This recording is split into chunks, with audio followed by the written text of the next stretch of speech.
افغانستان میں امریکہ اور اس کے اتحادیوں کی جنگ اپنے 10ویں برس میں ہے۔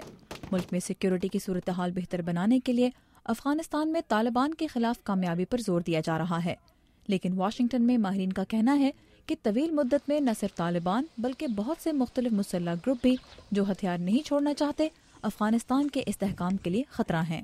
ماضی میں اگرچہ افغانستان میں مسلح گروپوں سے ہتھیار چھوڑنے، ملیشیا ختم کرنے اور ان کے ارکان کو معاشرے کا حصہ بنانے کے منصوبے پیش کیے جا چکے ہیں، تاہم سیکیورٹی امور کے ماہر مارک سیڈرا کے مطابق چند اہم وجوہات کی بنا پر یہ کامیاب نہیں ہو سکے۔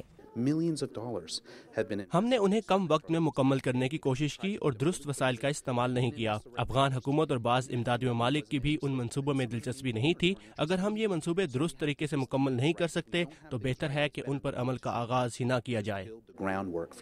مارک سیڈرا کا کہنا ہے کہ افغانستان میں سیکیورٹی کی فوری ضروریات پوری کرنے کے لیے امریکہ اور اس کے اتحادیوں نے ملیشیا گروپوں کو ختم کرنے کے بجائے ان کی مدد بھی حاصل کی۔ میں سمجھ سکتا ہوں کہ ایسا کیوں کیا گیا۔ افغانستان میں کم وقت میں نتائج حاصل کرنے پر زور دیا جا رہا ہے۔ صدر اوباما بھی مختلف ڈیڈ لائنز کا ذکر کر چکے ہیں، لیکن حقیقت یہ ہے کہ ایسے اقدامات طویل مدت میں افغانستان پر منفی اثرات مرتب کریں گے۔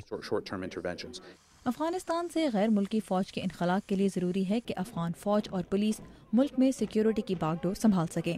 ماہرین کا کہنا ہے کہ ملیشیا گروپوں کو چھوڑنے والے جنگجو اگرچہ افغان سیکیورٹی فورسز کا حصہ بن کر بھی معاشرے میں فعال کردار ادا کر سکتے ہیں، تاہم یہ امر قابل غور ہے کہ کیا عوام ملیشیا کے سابق اراکین پر اپنے تحفظ کے لیے بھروسہ کر سکیں گے یا نہیں۔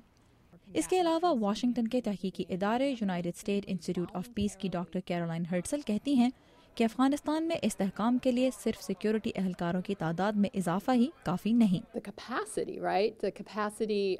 مختلف مشن مکمل کرنے کی ان کی صلاحیت اور سیکیورٹی فورسز کے لیے مستقبل میں فنڈنگ وہ مسائل ہیں جن کے بارے میں ہم نے ابھی صرف سوچنا شروع کیا ہے۔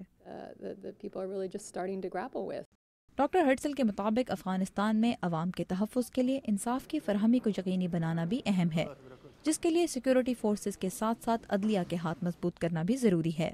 افغانستان میں یونائیٹڈ اسٹیٹ انسٹی ٹیوٹ آف پیس سے منسلک شاہ محمود میاں خیل کہتے ہیں کہ افغان عوام اپنے تحفظ کے لیے ہتھیار نہ اٹھائیں اور ملیشیا گروپوں کو ہتھیار چھوڑنے پر آمادہ کیا جا سکے۔ اس میں معاشی مواقع کی فراہمی اہم کردار ادا کر سکتی ہے۔ ہمارے سماجی اور اقتصادی ادارے مضبوط ہوں گے تو لوگ کچھ حد تک استحکام محسوس کر سکیں گے۔ افغانستان میں سیکیورٹی کی بہتر صورتحال کی راہ میں سب سے بڑی رکاوٹ وسائل اور منصوبہ بندی کی کمی کو قرار دیا جا رہا ہے۔